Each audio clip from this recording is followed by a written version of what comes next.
Paulie with HardDrive Radio. We're sitting down with Winston McCall of Parkway Drive. The new film, Viva The Underdogs, is out March 2020, correct? Yeah. All right. Pretty sure. But there's still more coming besides the film, because you guys also have tours. Yeah, we got tours. You're gonna see us. You're gonna see us in America at some point in time. All right. I'm not 100% sure on the dates because at this point in time, there's so much in there that I was like, you know what? Just try and remember what you're doing next week. But the whole idea is that we get to bring the full Parkway experience to America for the first time.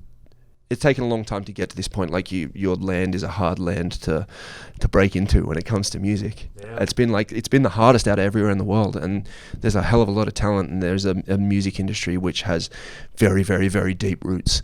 And to be able to like even get a little branch on that tree, it's been a hell of a lot of work, which is completely fine with us. But to finally be able to bring what we're doing everywhere else, like right now you're kind of getting the Bruce Banner Parkway show, which is cool, and I'm really stoked with it.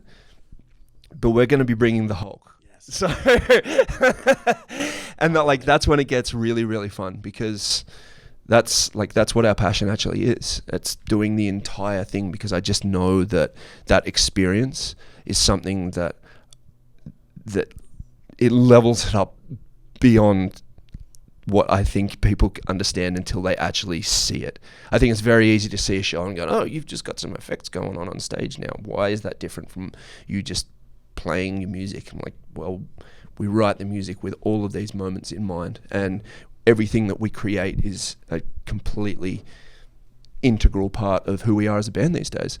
And it is heightened so much further when we actually get to put it on in the way that we've always wanted to create it. And to be able to bring that to America is, come along. Get ready, America. Yeah, get ready. Seriously. get ready.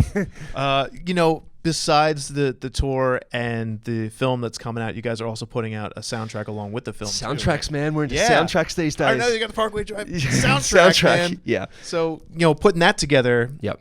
Was it, is it all coming from one show, or are you picking the best songs from each show? We're picking a bit from everywhere. Right. And we are very lucky. This is where the wonderful idea that we had of using our front of house sound guy as our producer really came into its own.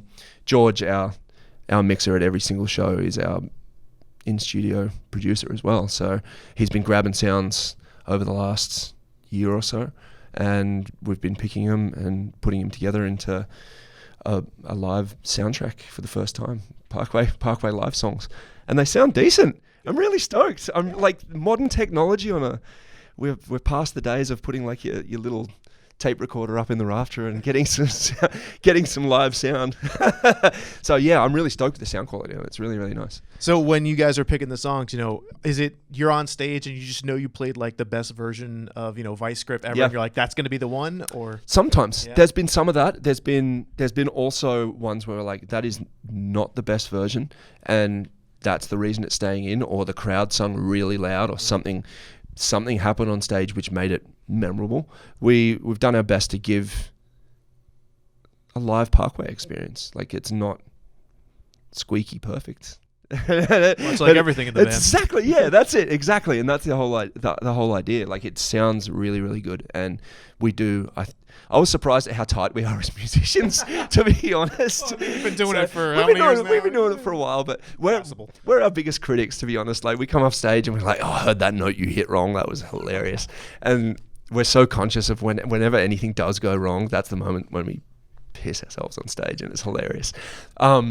But listening back, we're actually pretty damn tight. I'm really happy with the quality of the sound that's come out. So I think it'll do a really good job of bringing that vibe into people's headphones. When things are just not broken, but like just a little off kilter on the stage, and you got to fill like a minute while something's getting changed.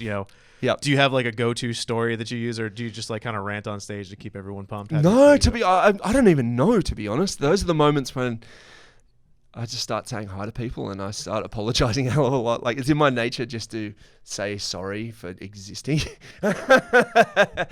So Yeah, it's God, it's always awkward. I'm not the guy that was like, so who wants to hear a story? Who wants to hear a joke? Then I'm not a comedian. Like I'm barely good at public speaking. But you know what? It's not actually.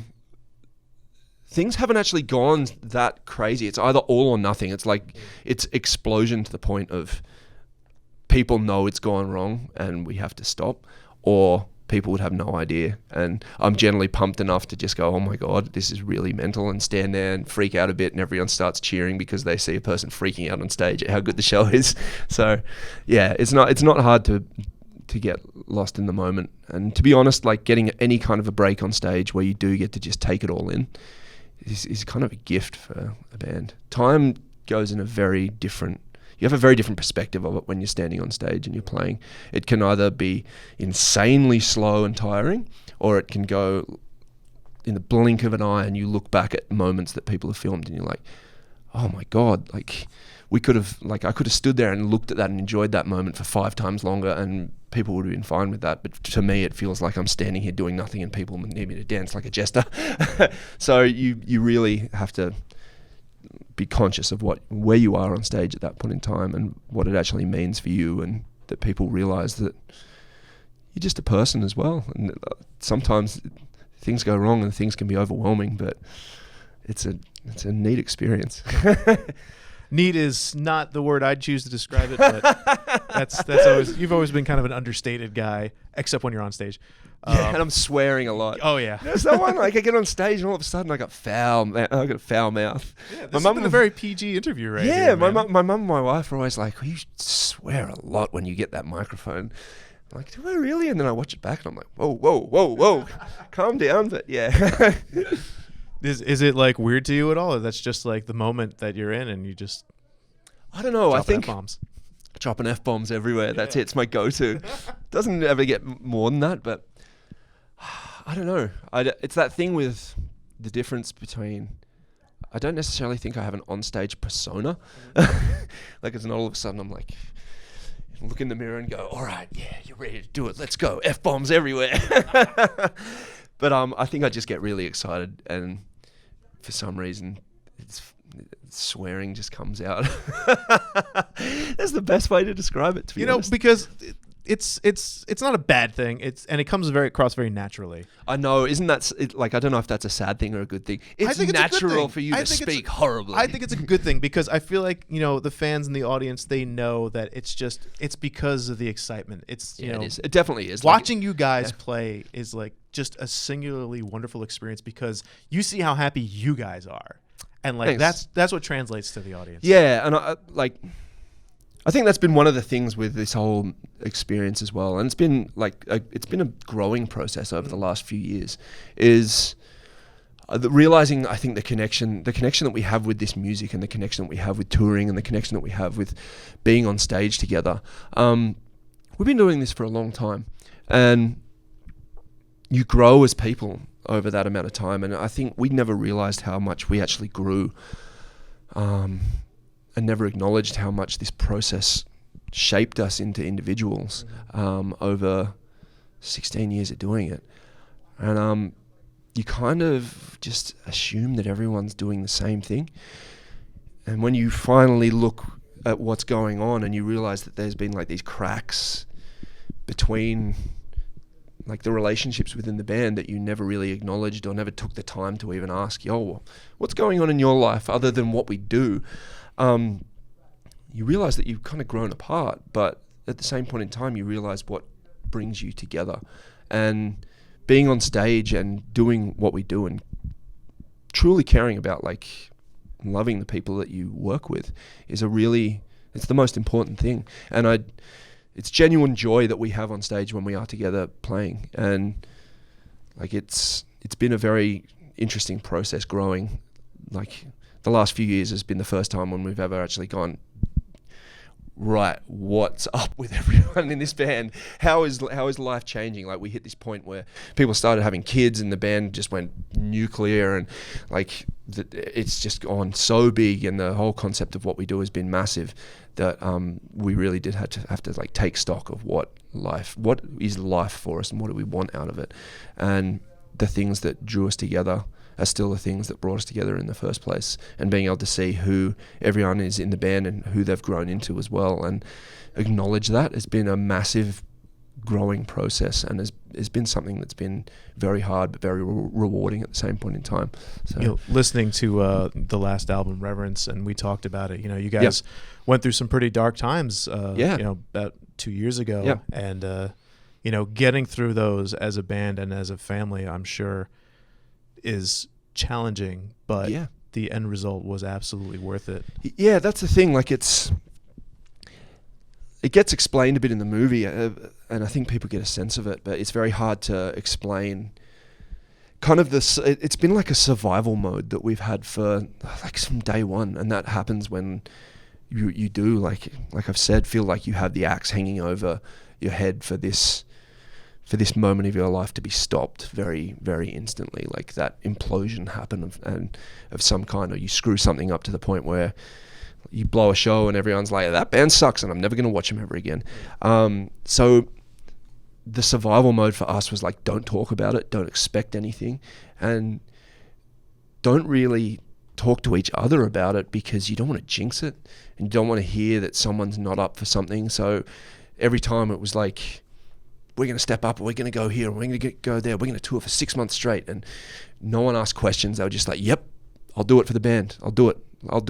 Everyone did everything until the point where we kind of couldn't do any more, and we had to step back and go, why are we doing it?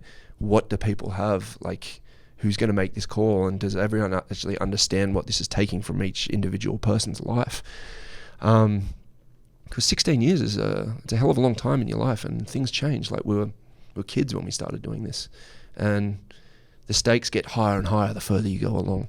So being able to like be there for each other when it does matter, and still be able to be there for each other, but realize what that actually means now and how far that can actually go is one of the most important things. And I think that's the reason that there's been many times over the last couple of years where, like, this is the point where you realize that this is what breaks a band. If you don't talk right now, and if you don't realize the connection you have and acknowledge you want that or you don't want that, this is where, like, we never want to be that band where, like, have you heard about Parkway? Like, the singer doesn't even talk to the bass player, and they all travel in different cars, and they all hate each other, but they get on stage and they play the music. Like, it's not just, but that's not us, and it's never going to be us. Like, it's never about just cashing in on the moment and selling something.